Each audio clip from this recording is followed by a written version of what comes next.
사람이 세상을 떠나면 남는 것이 있습니다.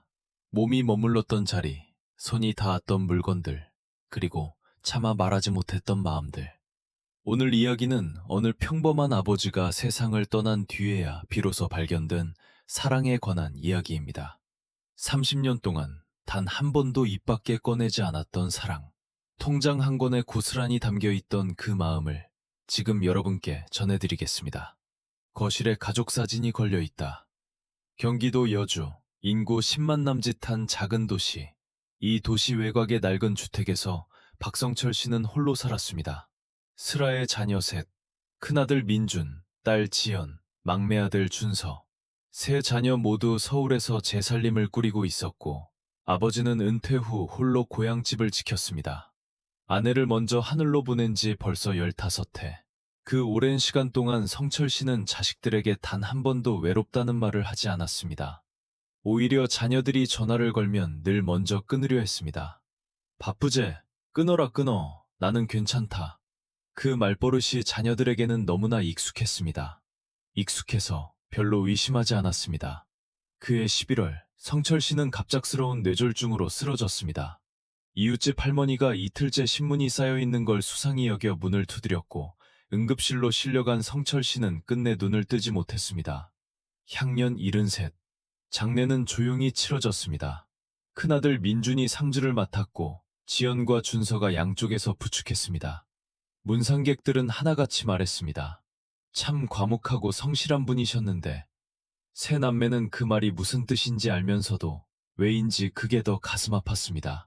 과묵하다는 것, 성실하다는 것, 그게 아버지의 전부였던가 싶어서.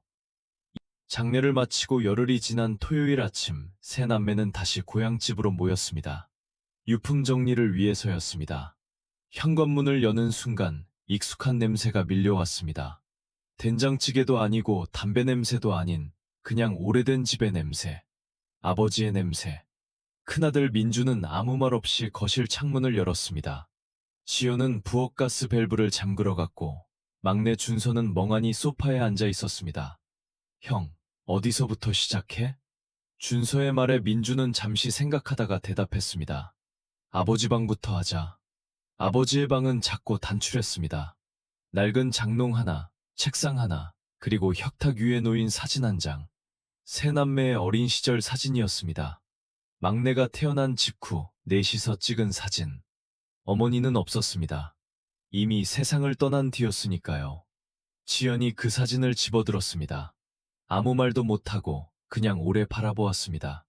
장롱을 정리하던 민준이 아래 서랍에서 낡은 비닐봉지를 발견했습니다. 안에는 각종 서류들이 정리되어 있었습니다. 주민등록증, 의료보험증, 그리고 빚바랜 영수증 몇 장. 아버지 서류들이다. 꼼꼼하게 모아두셨네. 민준이 서류를 훑어보다가 멈췄습니다. 이게 뭐지? 서류 사이에 은행 통장 3권이 끼어 있었습니다. 표지가 너무 낡아서 어떤 은행인지도 잘 보이지 않았습니다. 민주는 통장을 꺼내 표지를 들여다보았습니다. 예금주 이름이 자기 이름이 아니었습니다. 첫 번째 통장, 박민준. 두 번째 통장, 박지현. 세 번째 통장, 박준서. 세 남매의 이름이 각각 한 권씩 적혀 있었습니다. 민주는 천천히 통장을 펼쳤습니다. 첫 장에 날짜가 적혀 있었습니다. 1994년 3월 4일.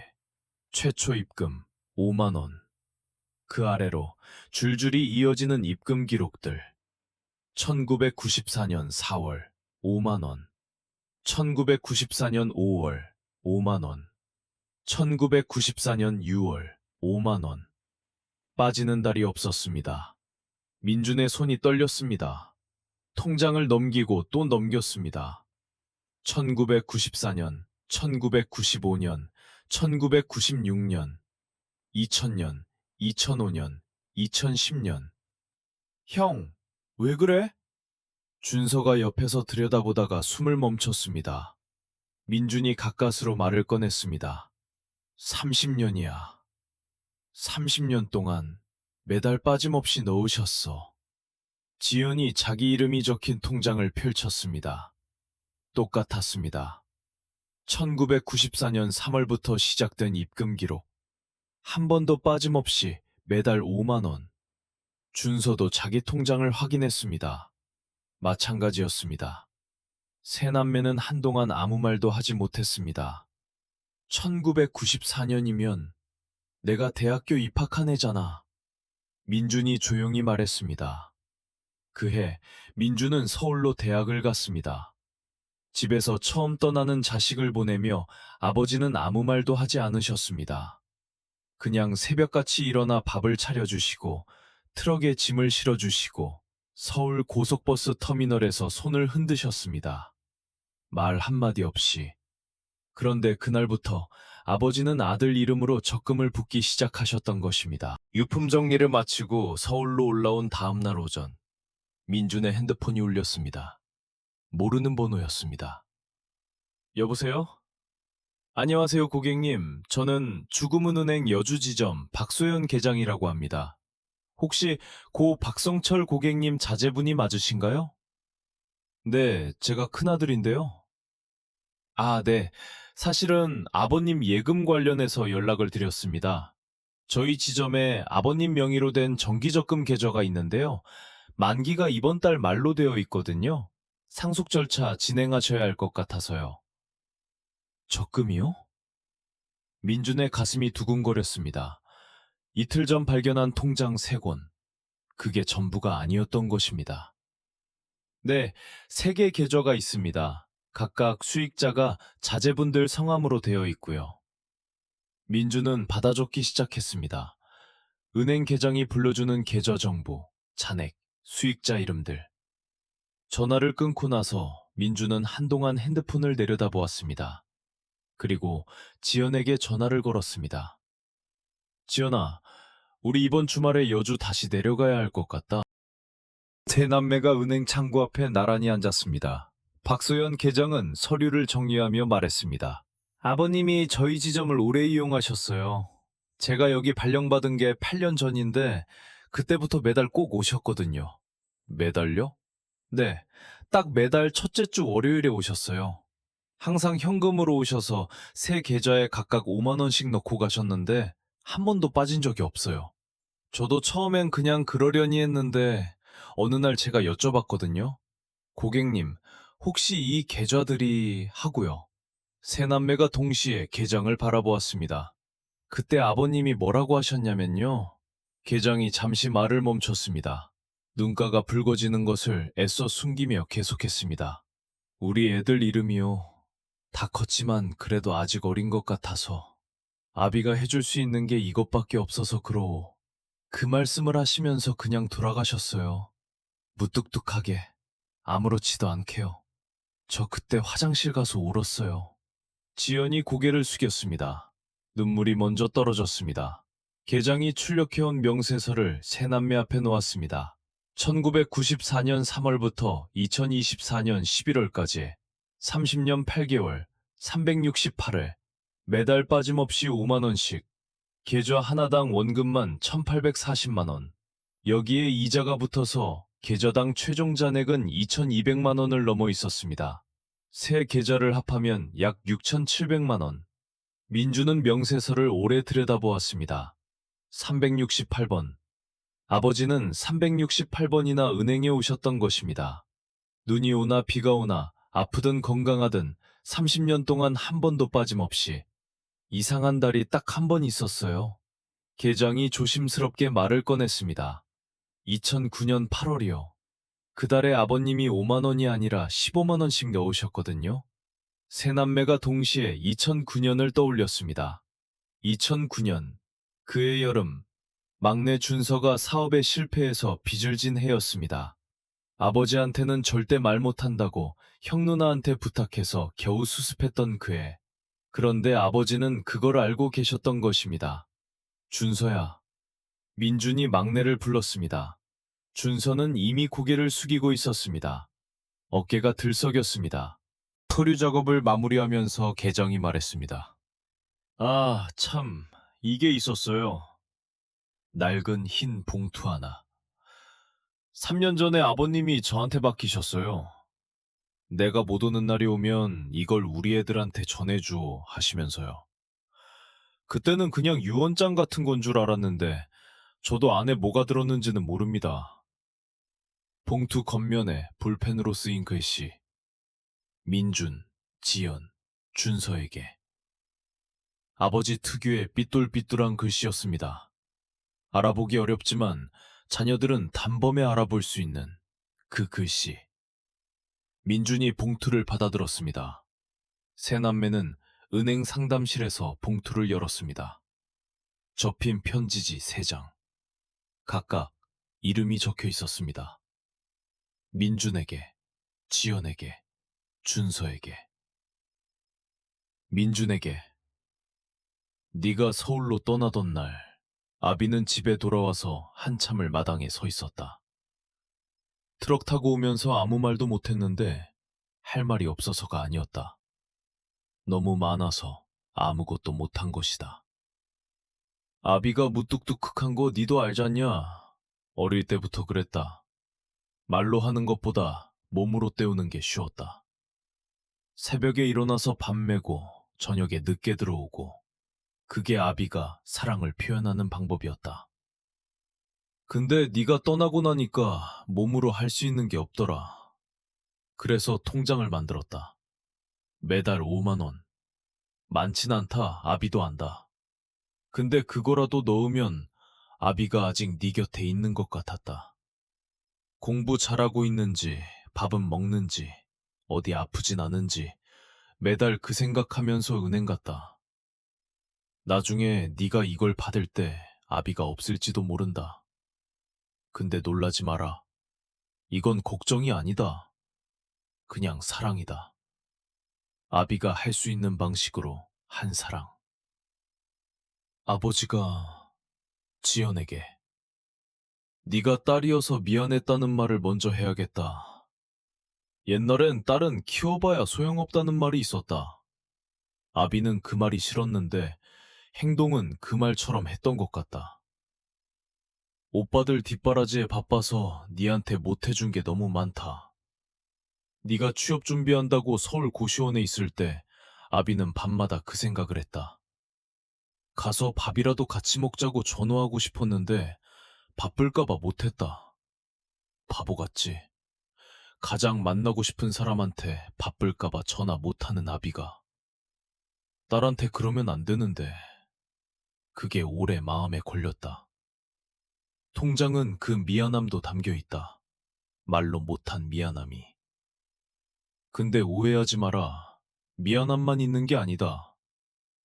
네가 결혼식 날 식장에 들어올 때 아비 옆에서 걸어가면서 아비가 얼마나 자랑스러웠는지 그 마음도 거기 담겨 있다.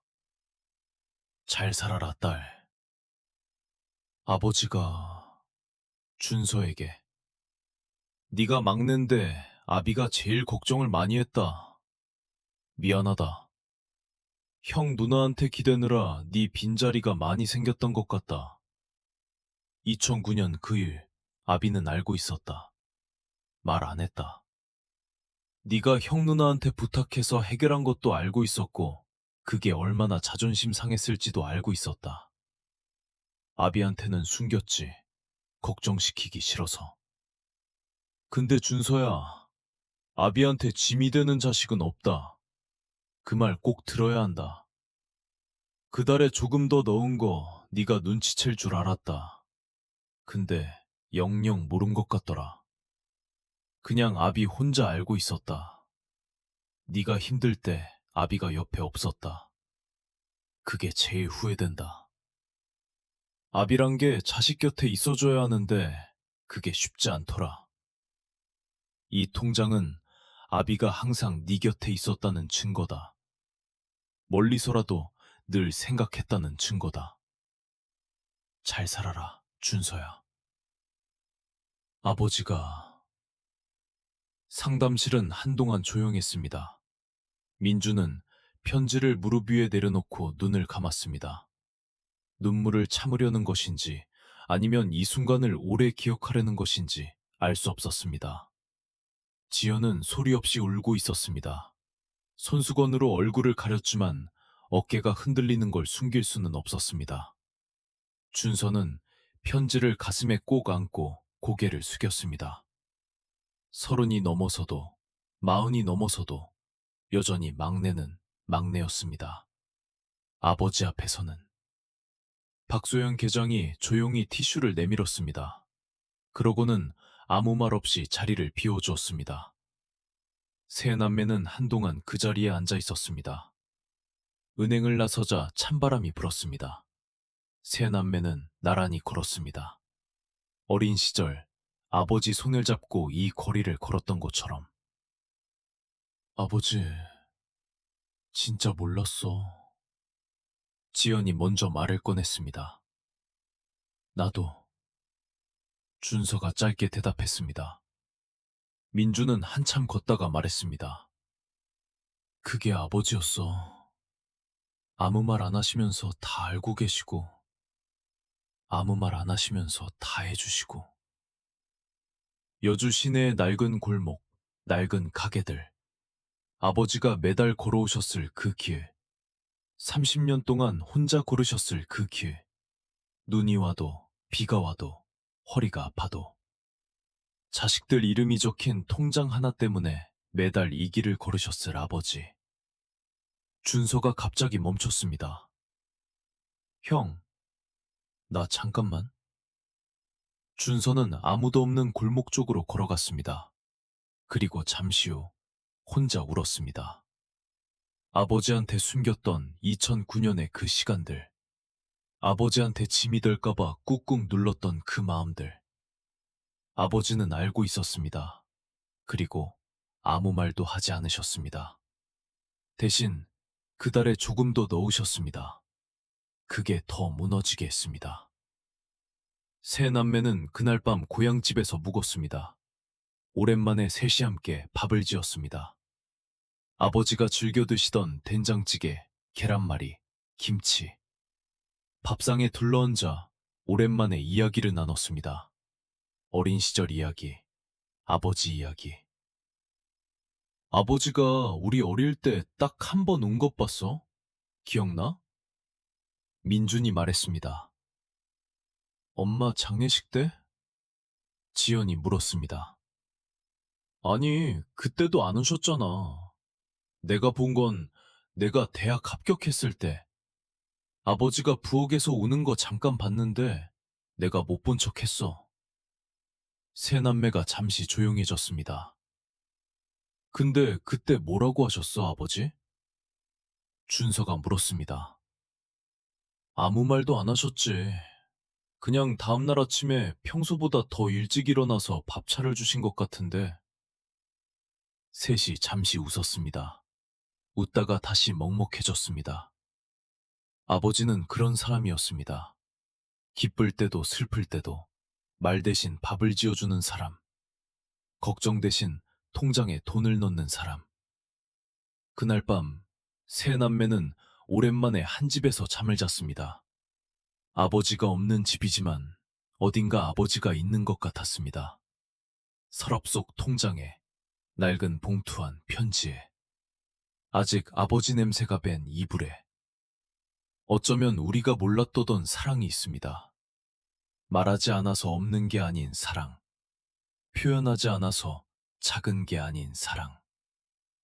매달 첫째 주 월요일, 은행 창고 앞에 줄을 서며 자식 이름을 불러보는 마음. 그 마음이 30년 동안 통장 한 권에 쌓이고 쌓인 것입니다. 부모님이 살아계신 분들은 오늘 전화 한 통 드려보세요. 별말 안 해도 됩니다. 그냥 목소리만 들려드리세요. 그것만으로도 부모님은 충분합니다. 주머니 속 편지는 말하지 못한 사랑을 대신 전합니다. 오늘 이야기가 여러분의 마음 어딘가를 따뜻하게 했다면 그것으로 충분합니다.